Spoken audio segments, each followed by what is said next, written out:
اللہ رب العزت ارشاد فرماتا ہے، یہ یقین کیجئے یہ انسان کو چونکا دینے والی آیت مبارکہ ہے۔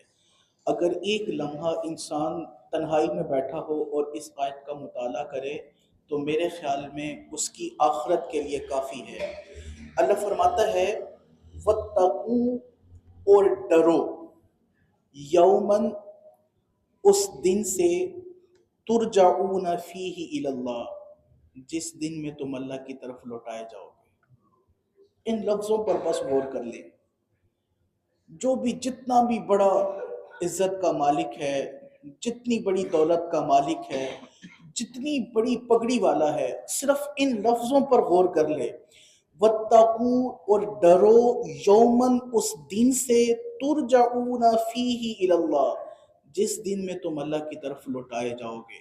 پھر اگلی بات، ثم، پھر، توفا، پورا پورا دیا جائے گا، پوری پوری دی جائے گی، کل نفس، ہر نفس کو، ہر انسان کو، ہر صاحب کو، ما کسبت، جو اس کی کمائی ہے، پوری پوری دی جائے گی۔ ایک رتی برابر بھی اس میں کمی بیشی نہیں ہوگی، ایک رتی برابر بھی۔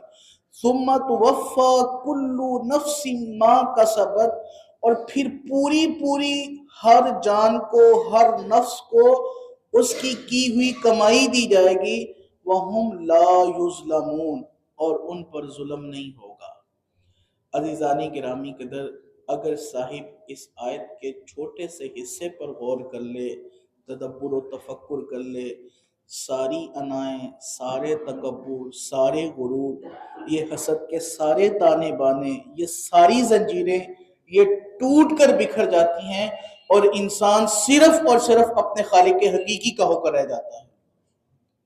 اگر ہر صاحب کو یہ یقین پیدا ہو جائے، ویسے تو ہمارا یقین ہے کہ ہم نے مرنا ہے، لیکن ہر آن، ہر لمحہ، ہر وقت، ہر گھڑی اگر ہمارے تصور میں یہ چیز رہے، بھئی قیامت کے دن اس کا حساب دینا ہے، قیامت کے دن اس کا معاملہ پورا پورا ہونا ہے، پھر کسی کے ساتھ زیادتی نہیں ہوگی، پھر یتیموں کے حقوق محفوظ ہوں گے، پھر پڑوسیوں کے ساتھ زیادتی نہیں ہوگی، پھر مسافروں کے ساتھ بھی منہ ماری نہیں ہوگی، پھر اپنے قریبی رشتہ داروں کے حقوق نہیں کھائے جائیں گے، جب انسان کے اندر یہ تصور پیدا ہو جائے گا۔ اور اللہ رب العزت یہ جب اپنے بندے کو یہ سوچ اور یہ صلاحیت عطا فرما دیتا ہے کہ وہ اللہ کے فرامین میں تدبر و تفکر کرتا ہے، تو پھر ہوتا کیا ہے، اسے اپنے خالق کائنات کی معرفت نصیب ہو جاتی ہے، اسے اللہ رب العزت کی معرفت نصیب ہو جاتی ہے۔ اور جب اللہ کی معرفت نصیب ہو جاتی ہے، پھر اس کی دنیا بھی سنور جاتی ہے، اس کا دین بھی سنور جاتا ہے، اس کی قبر بھی روشن روشن ہوتی ہے، اور اس کے سر آخرت میں بھی نجات کا صحرا سجا دیا جاتا ہے۔ حدیث پاک میں ہے کہ یہ آیت مبارکہ آخری آیت مبارکہ ہے نازل ہونے والی، اور روایت میں ہے کہ اس آیت مبارکہ کے نازل ہونے کے نبی کریم صلی اللہ علیہ وسلم 7 دن بعد دنیا سے تشریف لے گئے تھے۔ اور یہ آیت مبارکہ اگر انسان ورد اور وظیفے میں رکھ لے اور اس کو سمجھنا شروع کر دے، اس پر غور و فکر کرنا شروع کر دے، تو یہ انسان کی نجات کے لیے کافی ہے، اسے اللہ کا خوف دلانے کے لیے کافی ہے۔ خالق کائنات اللہ عز و جل کی بارگاہ میں دعا کریں گے، یا الہ العالمین، ہمیں اپنے خوف میں جینا مرنا نصیب فرما، اور ہمیں اپنی زندگیوں کو یا الہ العالمین اپنی رحمت کی امید میں بھی جینا نصیب فرما۔